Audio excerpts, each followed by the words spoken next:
my talk today is about the perceived tourism attraction value of rhinos as a tourism product.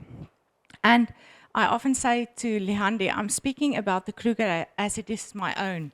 And if rhinos are part of us, and I think that's the main thing that I found in this research, that this belongs to every one of us, the nature and our parks, and we feel very strong about this. So I'm quickly just going to give you an introduction, the aim of the study, the problem statement that we looked at, the methodology, results, and the summary, and the recommendations that we have. Now, it's clear that the Kruger National Park and SANParks is world-renowned, and people often think of the parks as a once-in-a-lifetime opportunity, and one of those opportunities is to observe the Big Five. That's how it's been marketed, that's how it's been perceived, and it's a valuable tourism product for South Africans. The Kruger National Park, as one of our largest parks, is an obvious choice for this study, and that's why we focus on, in this study, on the Kruger National Park, of the host of the rhinos in that park. So, as part of the introduction, the statistics on rhino poaching in the last few decades is quite alarming. And I'm not going to focus on that today because all of us still have a smile on our face. But it is daunting to what is the future influence of the poaching on rhinos going to be on the behavior of tourists. Will we be able to show rhinos to our children and how we can conserve this? Now, the aim of the study was then to evaluate the rhino's perceived tourism attraction value as a competitive product for South African tourism. And we asked the questions, will tourists still visit Kruger National Park if the rhino is not present in the park anymore? And how will the absence of the presence of the rhino influence tourist motivation and satisfaction while visiting the park? So you can see it adds a lot to the discussion before. And it's very important for that experience and satisfaction to be answered to get that tourist back. Why do we need tourists? Often people say to me, how do you get rhinos and rhino conservation and tourism together? We need tourists and their money, and also their awareness and so forth towards conservation so that we can keep that up.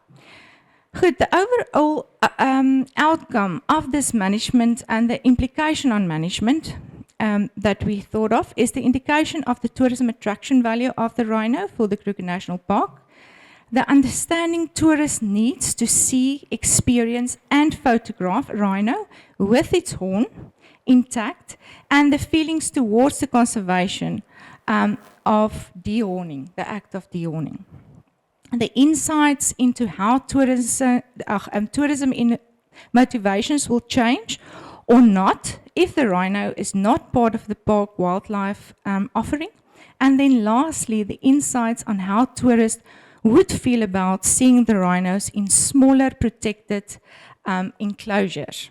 So in our study, we focus mainly on 4 aspects. So firstly, the demographics, demographics of the participants. Then the motives, why do they visit the park? The experience, which is very important, and then the consumer perceived value of the rhino as part of the Kruger National Park. We did the study last year during December, and as I told Lindie at that stage, there were talks of closing the country down again. So we had a limited visitation during that time, and it was also, although we aimed to get international and national visitors, there were not a lot of international visitors at that stage in the park. It was a qualitative study, and we talked a lot about this, and I think the best thing to do is to have both, qualitative and quantitative. But sometimes when you look at a person's face telling you yes, and the face actually says no, you can see that there's conflict in terms of that, and that gave us this as well, and I will elaborate more on that. So just to confirm the demographics, and this ad, I think it's a bit small, but I will highlight it for you. But it confirms what my colleagues just said in terms of the demographic of the visitors to the park. Although the change that I've seen over the years in terms of this is we have a more diverse group visiting the park in terms of culture, also in terms of education level. It was clear that most of the tourists were above the age of 40, traveling with their families, preliminary from Gauteng, as Piet said, and then also the greatest competition to against the park in terms of visitation was Bilansburg. So this was loyal visitors, but they visited a lot of parks as well. But Bilansburg were indicated as the other park that was very favorite to amongst the tourists. And then very interesting, when we asked them the favorite species in the park, it was the big five except the buffalo that was then replaced with wild dogs. And then what was also very interesting for me, and not that interesting, some of you might say, is that it was a loyal market. So just 2 of those participants visited the park the first time. Okay, so as I said, the first thing that we looked at is the motives for the visiting the park. There was a lot of attributes contributing to this discussion, and then I divided it into 3 groups that were predominantly personal, that indicated it was for relaxation, as Piet said, for getting away, as Nali said, relaxation, and to learn. That was very interesting, or not interesting, but it it adds to the family and friends where they also wanted their children to learn. So it was not just an intrinsic motive, but also an eccentric motive for their children as well. And then very interesting, they felt safe while visiting the park. Then nature was our most important one, as Nali also indicated, to go out there and experience nature. And also to see the big five, that was the motive of this study. Then also to spend time, but this is not new to you. So was it essential for them to see the big five? No, so it's not essential. So a lot of them said it's a nice to have, but then when I asked them, do you intentionally seek them out when going on a game drive, they said yes. Okay, so they contradict one another. So it was important, but they didn't want to come over. I felt that they didn't want to come over to say, I'm just here for the big five. I'm actually here for the entire experience, but it was important for them. Then the influence of rhinos being extinct in the Kruger National Park when visitors return to the park. So they said yes, they will return. But a lot of those people that said yes said also they're going to split their time now in half.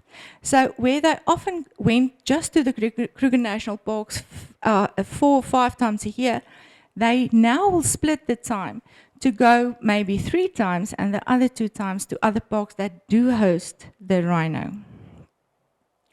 Tourist experience and satisfaction was the next section.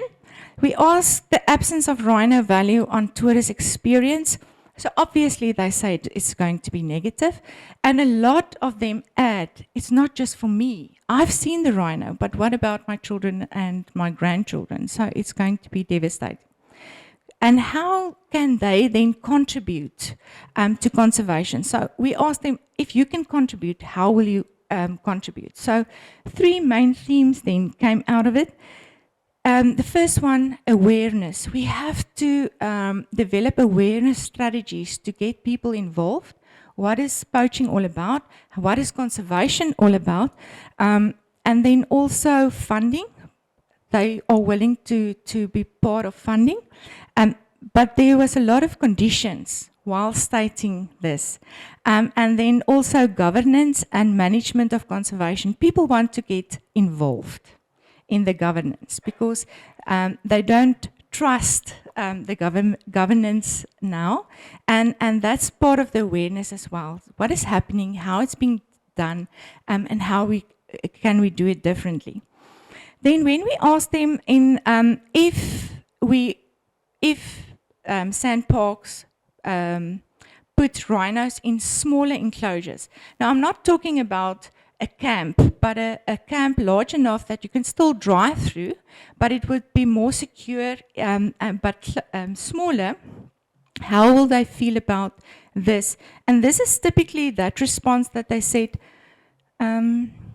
yeah, it's positive, but you can see that they really don't want that to happen. But for conservation, yes, let's do it. So it's actually a conflict within them to say, okay, let's put them in smaller enclosures if it would mean they are safe. So there was a lot of conflict in terms of that, but at overall 76% said they do support enclosures, but they didn't just say yes, they said yes, but this and this and this. So there was a lot of conditionally in terms of this conservation, one being that the funds should be, when funding this project, should be make public how it's being done, how's the governance being done, how's the management being done, okay, and so forth. Okay, so let's go on. Consumer perceived value of the rhinos, conservation methods and management of poaching, as I said, I'm not going to into that. What was interesting when we asked them about the opinions on the dehorning of rhinos is that 54% said no. They felt very bad for the rhinos, taking away something like that. Secondly, it's about themselves, because they want to show, if you show your child a rhino, you want to show him the entire thing, not half of it. So it was about that. But then there was also a great part of the participants that said, if it will save it, yes, cut it off. So again, that conflict within. But then we ask, will you be willing to pay to see rhinos? If there, for instance, is a smaller enclosure in the park that you have to pay to go into with stricter security and so forth, will you be willing to pay to enter that? And the majority said yes, again, with a lot of conditions being applied, which is good news, because we can work with that and we can further explore this willingness. I've said all what I want to say in terms of summary. So what can we do with this? As I said, this is the first part of the research. We want to go in to investigate really what that value means. So in literature, value set is about the financial value, the experience value, and the emotional value. And to see really what the value of the rhino is in terms of those three aspects. We have to do it, I think, quantitative to get a larger sample and the perceptions of these people. Then we also, to recover faith in the management efforts operated by park management and government in terms of corruption with severe penalties for offenders. People felt very strong about the penalty towards these poachers. And then also, one of the main recommendations was this willingness to pay, that we can combine that with awareness that they felt were very important in terms of interpretation centers. Because they will be willing to pay to visit these interpretation centers, make them aware, and close that gap between supply and demand in terms of governance, conservation, poaching, and so forth. Thank you so much.